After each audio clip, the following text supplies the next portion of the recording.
Assalamualaikum warahmatullahi wabarakatuh dan salam sejahtera. Pada video tutorial pada kali ini, kita akan membincangkan tentang topik yang keempat, iaitu bertajuk pengenalan bahaya, penilaian risiko dan kawalan risiko. Dalam bahasa Inggerisnya adalah Hazard Identification, Risk Assessment and Risk Control, ataupun singkatannya adalah HIRAC. Bagi orang safety, kalau disebut perkataan HIRAC ni, maka dia tahulah ataupun fahamlah apa yang dimaksudkan. Ianya berkaitan dengan keselamatan. So kita pergi lebih lanjut apa yang dimaksudkan dengan HIRAC ni. Okey, apa yang dimaksudkan dengan HIRAC ni? HIRAC ni adalah kaedah penting yang digunakan untuk memastikan semua prosedur kerja dan langkah keselamatan diambil kira sebelum sesuatu tugas ataupun kerja ataupun operasi dilakukan. Di negara kita, dalam beberapa tahun kebelakangan ni, pengenalpastian hazard ataupun HIRAC ni, ataupun kita juga boleh panggil sebagai penaksiran risiko dan kawalan risiko, telah menjadi amat penting dalam amalan untuk merancang, mengurus dan melaksanakan sesuatu operasi sesebuah organisasi sebagai perkara asas kepada pengurusan risiko itu sendiri. Organisasi yang telah melaksanakan penaksiran risiko di tempat kerja telah mendapati beberapa perubahan positif lah dalam amalan kerja mereka. Organisasi ni dapat mengenal pasti tindakan dan juga keadaan kerja yang substandard semasa ia membangunkan dan mengambil tindakan pembetulan yang perlu. Di samping tu, pihak perundangan juga menghendaki, pihak OSHA menghendaki agar proses ini bersistem dan sentiasa direkodkan, supaya keputusan yang dicapai adalah kukuh dan analisisnya lengkap lah. Proses penaksiran risiko ni ataupun HIRAC ni hendaklah dilaksanakan secara berterusan. Tidak boleh dianggap sebagai kerja yang hanya dilakukan sekali saja ataupun pada satu masa je. Dia perlu berterusan. Sebab tu HIRAC ni penting lah dalam dunia keselamatan dan kesihatan pekerjaan ni. Okey, sebelum ni kita ada belajar tentang pencegahan kemalangan, yang mana langkah pencegahan ni adalah sebagai satu kaedah untuk menguatkuasakan undang-undang keselamatan dan kesihatan pekerjaan yang digunakan sekarang. Jadi ianya seolah-olah telah menyebabkan HIRAC ni menjadi amat penting. Dengan adanya HIRAC ni, seseorang ataupun kita dah berupaya mengenal pasti hazard, bahaya, risiko, menganalisis dan menaksir risiko yang berkaitan dengannya, dan seterusnya melaksanakan langkah kawalan yang sesuai. Jadi penting. So kita lihat apa yang ada dalam HIRAC. Hazard. Hazard ni salah satu perkataan yang popular dalam safety. So apa yang dimaksudkan oleh hazard ni, iaitu apa-apa sumber ataupun situasi di tempat kerja yang berpotensi membahayakan manusia dari segi kecederaan, kesan buruk kesihatan, kerosakan pada persekitaran dan harta benda, atau kombinasi dari mana-mana kejadian tersebut. Jadi hazard ni, arti kata lain, kita boleh panggil berbahaya ataupun sesuatu yang boleh mendatangkan bahaya lah. Kita fokus di tempat kerja.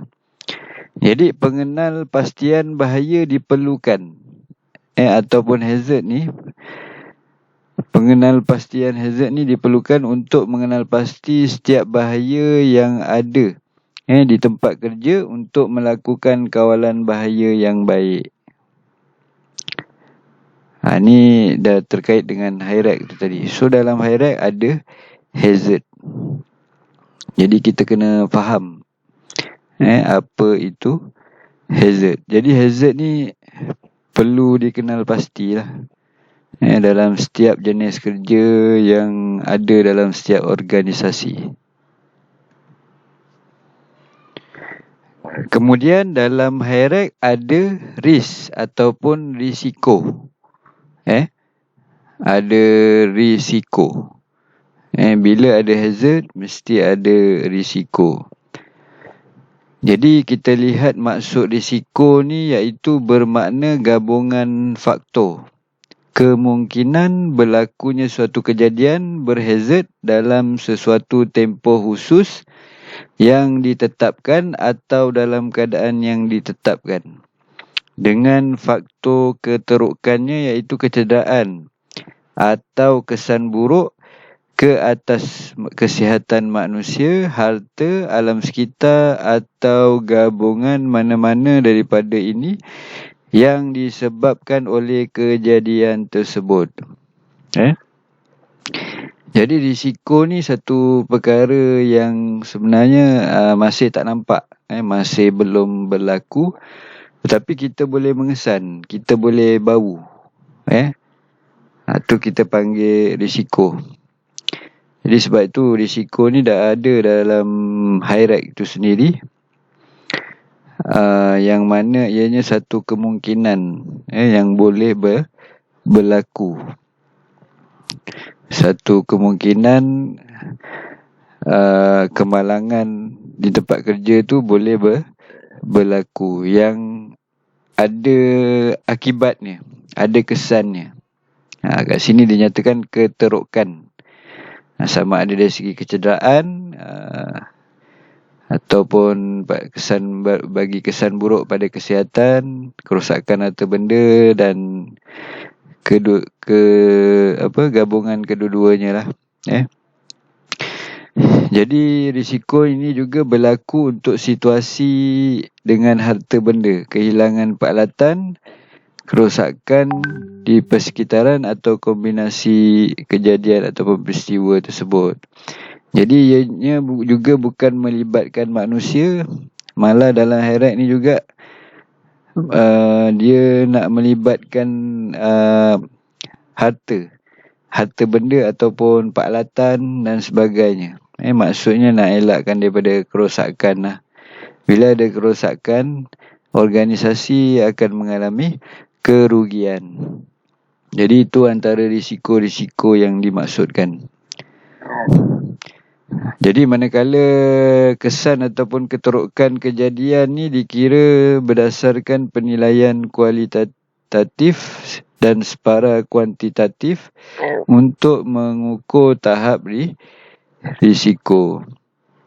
Jadi risiko ni juga boleh diukur lah dari segi kualitatif ataupun kuantitatif. Manakala danger ataupun bahaya, dia seakan-akan hazard tu sendiri. Kalau di sini kita lihat, ianya merupakan bahaya di tempat kerja yang meletakkan pekerja ataupun pelawat berisiko segera akan mengalami kecederaan fizikal yang serius atau bahkan melibatkan kematian. Ataupun kejadian berbahaya boleh membahayakan kesihatan, seperti bahan toksik, asap, habuk ataupun gas. Ini melibatkan kesihatan lah. Bahaya ni boleh melibatkan kecederaan dan juga bahaya kesihatan. Jadi bahayanya dia lebih fokus ke arah manusia ataupun pekerja tu sendiri, bukan kepada peralatan, harta benda, syarikat dan sebagainya. Ianya melibatkan bahaya kepada manusia. Tak kira sama ada pekerja ataupun orang lain yang ada di situ. Pelawat contohnya. Okey. Tu bahaya. So, apabila kita dah tahu dan faham mengenai hazard, risiko dan juga bahaya yang ada di tempat kerja, maka HIREC perlu dilaksanakan. Ianya bertujuan untuk mengenal pasti semua faktor yang mungkin boleh mendatangkan mudarat kepada pekerja dan orang lain. Selain itu, untuk mempertimbangkan kemungkinan mudarat tersebut menimpa sesiapa dalam keadaan tertentu dan keterukan yang mungkin boleh timbul daripada risiko, dan untuk membolehkan majikan merancang, memperkenalkan dan memantau langkah pencegahan untuk memastikan risiko tersebut dikawal secukupnya sepanjang masa. Sebab tu penting. Hazard ni kita perlu kenal pasti kerana ianya bertujuan untuk menentukan operasi kritikal dalam kerja-kerja ataupun tugasan yang boleh mendatangkan risiko yang ketara kepada keselamatan dan kesihatan pekerja, serta menekankan hazard yang berkaitan dengan kelengkapan tertentu disebabkan oleh sumber tenaga, keadaan kerja atau aktiviti yang dilaksanakan. Hazard ni dia boleh dibahagikan kepada tiga kumpulan utama yang kita kenali sebagai hazard kesihatan, hazard keselamatan dan juga hazard alam sekitar. Jadi dalam kita nak mengenal pasti ni ada beberapa teknik yang perlu kita laksanakan, iaitu pemerhatian, tinjauan, audit dalaman ataupun luaran, kemudian melakukan penyelidikan secara manual melalui lembaran-lembaran data, laporan-laporan kemalangan yang pernah berlaku, kemudian sentiasa membuat pemeriksaan, dan juga kita boleh dapatkan daripada sumber-sumber yang telah sedia ada seperti di internet dan sebagainya. Jadi sebagai contohlah, kita boleh ambil apa-apa laporan siasatan kejadian berhazard ni, kita boleh jadikan sebagai audit ke ataupun penyelidikan. Dan selain tu rekod-rekod pertolongan cemas dan rekod kecederaan ringan yang pernah berlaku pun kita boleh ambil. Manakala program-program perlindungan kesihatan di tempat kerja yang pernah dilakukan pun kita boleh ambil maklumat daripada situ. Apa-apa keputusan pemeriksaan di tempat kerja kita, apa-apa aduan ataupun komen daripada kaki tangan ataupun pekerja, kita boleh ambil. Manakala apa-apa laporan ataupun kajian ataupun ujian oleh mana-mana pihak badan yang bertanggungjawab berhubung dengan keselamatan dan kesihatan di tempat kerja kita, kita boleh ambil untuk jalankan teknik-teknik dalam mengenal pasti hazard ni. Manakala hazard ataupun jenis hazard ni contohnya seperti tergelincir, boleh berlaku tergelincir, tersadung, seperti disebabkan tali wire yang yang ada di lantai, kemudian kebakaran daripada bahan mudah terbakar, bahagian-bahagian mesin ataupun jentera alatan yang bergerak mungkin boleh tersepit ataupun terkena pada tubuh kita, tangan, kaki kita. Kemudian keadaan kerja tempat yang tinggi, kemungkinan boleh terjatuh, kan? Kemudian lentengan bahan, contohnya alat ataupun bahan kerja tu boleh terpelanting ataupun jatuh, terkena pada kita. Dan sistem tekanan, seperti dandang, boiler, pipe steam dan sebagainya, yang boleh mengakibatkan letupan dan sebagainya. Kemudian dari segi kenderaan, contoh seperti forklift, truck, dan sebagainya. Dan contoh lain, operasi mengangkat, mengendalikan secara manual pun ada hazard yang boleh kita kenal pastilah. Kemudian selain tu, bekerja bersendirian pun boleh kita kenal pasti apa hazard-hazard yang boleh berlaku jika bekerja bersorangan, bersendirian. Tu contoh-contoh lah berkaitan untuk kita kenal pasti hazard ni. So, daripada teknik-teknik yang ada, yang kita boleh laksanakan, kita juga perlu analisis hazard yang berlaku ataupun hazard yang boleh berlaku.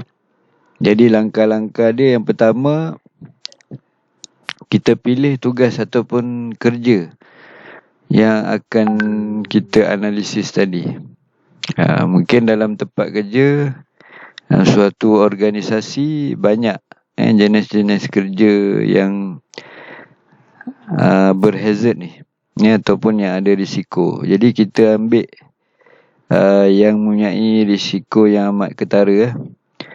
Kemudian kita kenal pasti urutan langkah utama bagi setiap langkah kerja tugasan tersebut, kan?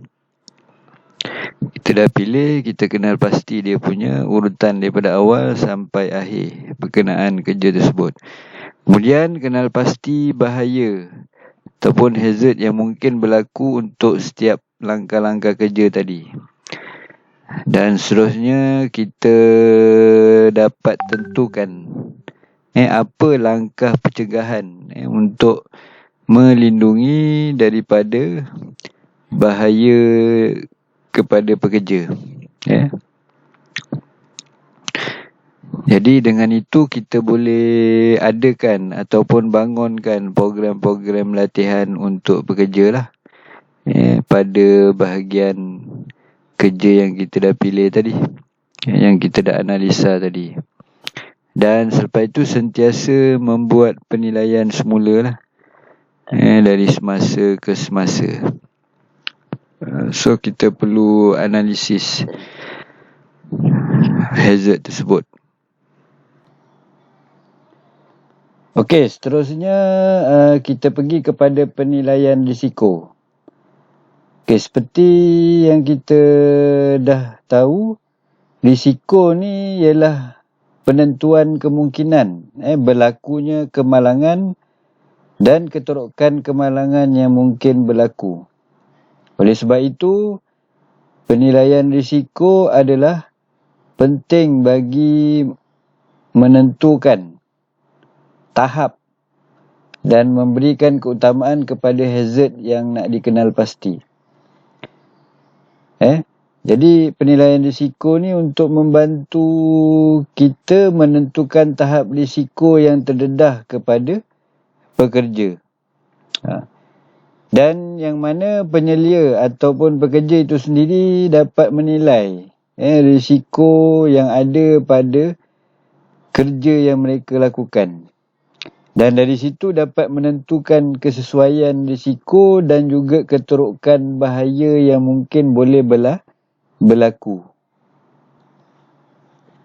Jadi penilaian risiko ni ada 3 kaedah yang kita boleh laksanakan. Iaitu yang pertama kaedah kualitatif, yang kedua kaedah kuantitatif ataupun semi kuantitatif. Penilaian kualitatif iaitu menggunakan analisis kualitatif untuk menentukan skala dari peringkat bawah hingga tahap paling tinggi, kemungkinan dan keterokan bahaya yang boleh berlaku. Skala ini boleh diubah suai atau dilaras untuk disesuaikan dengan keadaan, dan keterangan yang berbeza boleh digunakan untuk risiko yang berbeza. Biasanya kaedah ni menggunakan pengetahuan dan pengalaman dari pakar-pakar untuk menentukan kemungkinan dan kategori keterokan tentang kerja tersebut . Okey, seterusnya yang kedua iaitu analisis kuantitatif. Jadi untuk analisa ini dia berdasarkan nilai berangka yang dianalisis menggunakan kaedah statistik untuk kedua-dua keparahan ataupun kemungkinan. Saya ulang, kedua-dua kemungkinan dan keterokan. Data dari statistik kemalangan yang lalu atau dari penyelidikan saintifik. Ini analisis kuantitatif. Dia berdasarkan nilai berangka.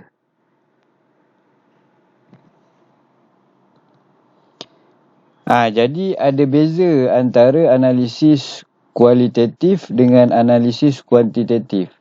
Analisis kualitatif dia menggunakan perkataan dalam bentuk perkataan, manakala analisis kuantitatif dalam bentuk angka. Itu dua-dua perbezaan. Manakala penilaian separa kuantitatif, kita nilaikan pada analisis kualitatif menjadi bilangan skala berangka. Daripada analisis kualitatif yang bentuk perkataan tu, kita jadikan dia dalam bentuk skala berangka. Ada nilai angka. Itu adalah penilaian separa kuantitatif. Jadi objektifnya adalah untuk menghasilkan skala penarafan yang lebih luas daripada yang biasanya dicapai dalam analisis kualitatif. Bukan untuk mencadangkan nilai realistik bagi risiko tersebut, tapi seperti yang cuba dicapai dalam analisis kuantitatif. Maksudnya nilai tersebut tak adalah tepat ataupun realistik seperti dalam analisa kuantitatif. Tidak. Tapi sekurang-kurangnya kita dapat tahu tahap dia dalam nilai berangka lah. Jadi itu ketiga-tiga kaedah penilaian risiko. Jadi apabila risiko dapat dinilaikan dengan angka, maka wujudnya formula risiko. Yang mana risiko relatif bersamaan L darab dengan S. Iaitu L mewakili likelihood ataupun kemungkinan dan S mewakili severity ataupun keterokan. Ini formula penilaian risiko. Okey, kita lihat pula dari segi keterokan. Keterokan ni kita boleh jadikan model. Hasil dari suatu peristiwa atau kejadian ataupun gabungan peristiwa atau dengan merujuk pada kajian eksperimen atau data lalu dari kejadian-kejadian yang berlaku. Jadi keterukan ni boleh dibahagikan kepada 5 kategori. Keterukan ni dia berdasarkan tahap keterukan yang meningkat ke atas kesihatan individu, alam sekitar ataupun kepada harta benda. Jadi jadual di bawah ni menunjukkan keterukan dengan menggunakan jadual di bawah lah. Yang pertama kalau kita lihat katastrofik ataupun malapetaka. Keterukan jenis ini dia menyebabkan banyak kematian, kerosakan harta benda dan produktiviti yang tidak dapat dipulihkan. Yang mana dia rating paling tinggi, nombor 5. Rating dia 5. Kemudian kategori yang kedua fatal ataupun maut. Kira-kira satu kematian atau kerosakan besar harta benda sekiranya hazard berlaku. Seterusnya serius. Keterukan serius, pada tahap serius, kecederaan tidak membawa maut. Cedera tapi tidak membawa maut, hilang upaya kekal. Kecacatan ataupun hilang upaya kekal. Kemudian tahap ringan, melumpuhkan tetapi bukan kecederaan, kekal. Maksudnya boleh sembuh lah. Dan yang terakhir, tidak boleh diabaikan. Ataupun sedikit saja. Tahap sedikit saja. Pada tahap ini, luka lebam, luka, kecederaan jenis rawatan kecemasan. Ini rating paling rendah. Okey, jadi ini 5 kategori bagi tahap keterukan.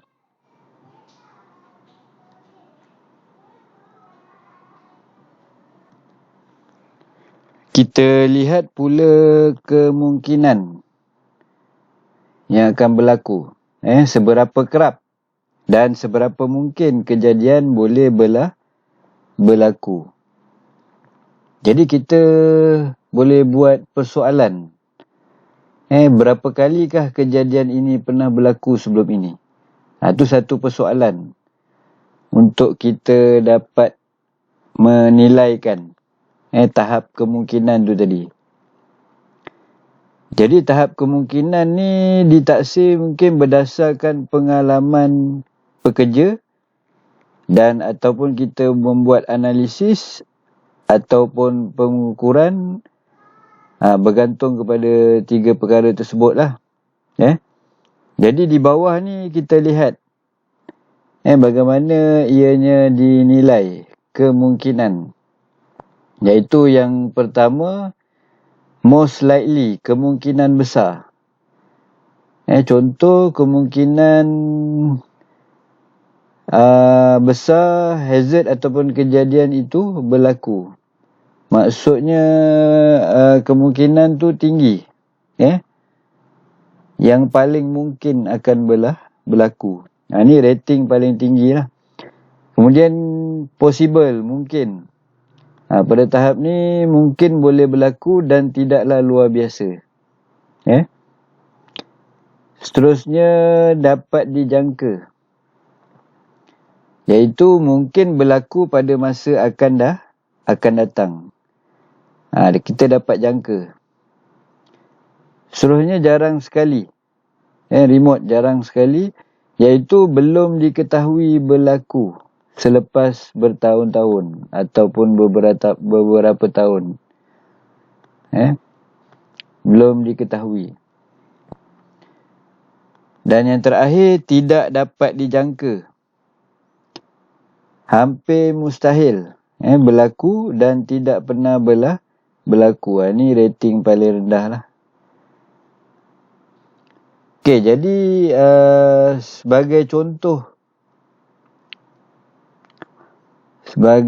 contoh kita ambil contoh kejadian peluntur lah ataupun chemical ke akan tertumpah sedikit dari bekasnya. Contoh ada satu industri, kerja tersebut melibatkan peruntuk ataupun chemical. Jadi sama ada akan tertumpah sedikit dari bekalnya semasa kerja mengisi ke dalam botol semburan. Adalah yang paling mungkin berlaku ataupun besar kemungkinan berlaku dalam setiap shift kerja. Itu satu contoh. Contoh kedua, kebocoran bahan bakar. Diesel contohnya, dari tangki penyimpanan induk tidak dapat dijangka boleh berlaku. Jadi kat situ ada tahap-tahap dia. Sama ada kemungkinan besar, mungkin dapat dijangka, jarang sekali ataupun tidak dapat dijangka. Okey, di sini kita boleh lihat jadual di mana likelihood ataupun kemungkinan lawan keterukan. So tahap yang paling teruk adalah kawasan ini. Paling teruk berwarna merah ni. Ini mempunyai tahap ataupun rating yang paling tinggi lah dari segi kemungkinan dan keterukan. Manakala warna hijau ni adalah tahap yang paling rendah. Dan kuning adalah tahap sederhana. Ini apabila digabungkan kedua-duanya. So nanti kamu boleh perhatikan satu persatu.